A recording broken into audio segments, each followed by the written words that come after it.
Hello friends, this is C Suraj Jhunjhunwala. कैसे हो आप लोग? मैं उम्मीद करता हूँ आप लोग बढ़िया हो और मैं ये बता दूं मैं भी बहुत बढ़िया हूँ। आ गया फरवरी का महीना और सबको इंतजार होता है वो एक दिन का वैलेंटाइंस डे का। But before you travel to Valentine's day, hold on, take a pause and let's understand Indian budget. आज 1 फरवरी है और Indian finance minister Shrimati Nirmala Sitharaman ji ने अनाउंस किया है Indian budget in the parliament. दोस्तों, as an individual, as a professional और as a part of Indian country, it's very important to understand the Indian taxation system. और अगर आज आप इंडियन टैक्सेशन सिस्टम समझोगे, टैक्स सेव करोगे, तभी तो आपका होगा हैप्पी वैलेंटाइंस डे। तो इस वीडियो में हम समझते हैं की हाइलाइट्स ऑफ द बजट 2023-2024। सबसे पहला जो हाईलाइट है for salaried class of people कि new regime and old regime दोनों पैरेलली अभी भी चलने वाला है। But before you go too much ahead, new regime में बहुत सारे चेंजेस हैं। इसको एक लिबरल सिस्टम ऑफ टैक्स बना दिया गया है क्योंकि अब गवर्नमेंट ये चाहती है। पहले क्या हो रहा था कि लोग न्यू रिजीम को बिल्कुल भी ले नहीं रहे थे, सब ओल्ड रिजीम को ही फॉलो कर रहे थे। And old regime is actually very complex क्योंकि उसमें बहुत सारे डिडक्शंस हैं and for both government and tax payers बहुत ज्यादा क्लमजी हो जाते थे। बट अल्टीमेटली लोगों को ओल्ड रिजीम में टैक्स ज्यादा बच रहा था, तो still people were following old regime. Now seeing that, अब गवर्नमेंट ने क्या करा है, न्यू रिजीम को थोड़ा ज्यादा लिबरल कर दिया है। अब इसका मैं टैक्स स्लैब्स बताता हूं आपको। तो 0 to 3 लाख तक का अगर आपका इनकम है अंडर न्यू रिजीम, आपका कोई भी टैक्स नहीं लगने वाला है। 3 लाख से ऊपर अप टू 6 लाख तक वाले इनकम पे आपका लगेगा 5% का टैक्स। 6 लाख से ऊपर वाले और अप टू 9 लाख वाले इनकम पे आपका लगेगा 10% का टैक्स। और 9 लाख से ऊपर वाला इनकम और 12 लाख तक वाले इनकम पे आपका लगेगा 15% टैक्स।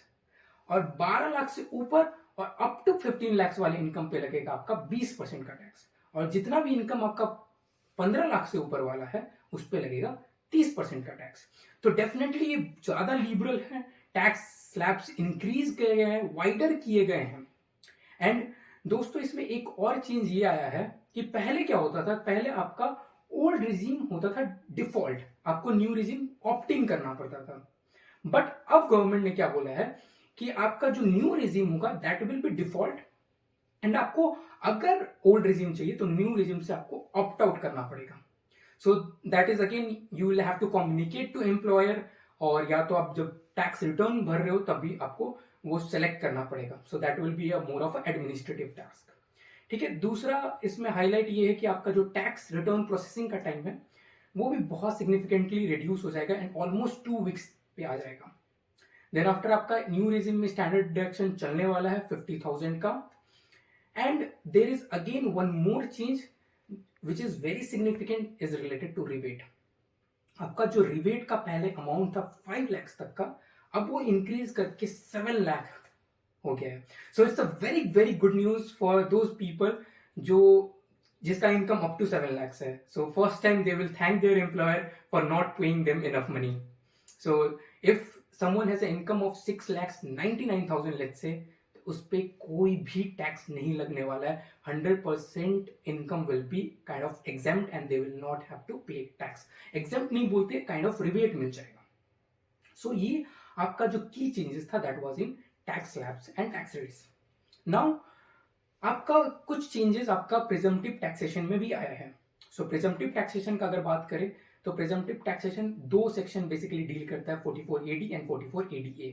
तो 44AD में बात होता है बिजनेस का एंड 44ADA में बात होता है प्रोफेशन का। तो पहले ये था कि अगर आपका टर्नओवर 2 करोड़ तक है फॉर अ बिजनेस, तो आप presumptive system of taxation opt कर सकते थे।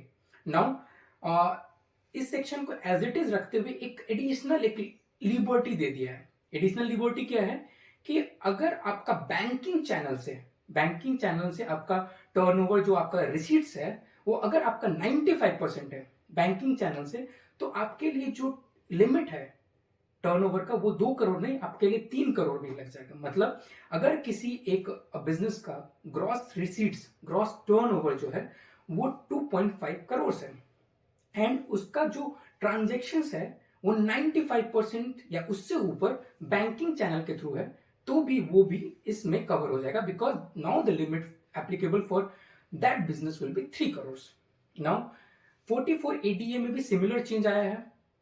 जो लिमिट है वो 50 lakhs को इंक्रीज कर दिया है 75 lakhs तक फॉर दोज प्रोफेशंस जिसका अगेन बैंकिंग चैनल से ट्रांजेक्शन्स अप टू 95% होता है. मतलब 95% मिनिमम होना चाहिए. मतलब आप जो maximum transaction other than banking channel basically cash वगैरह में जो कर सकते हो वो मैक्सिमम 5% कर सकते हो टू अवेल 75 lakhs वाला limit. So these were the key changes in the budget, and I believe I hope you guys have understand. If you have any questions, please do reach me out.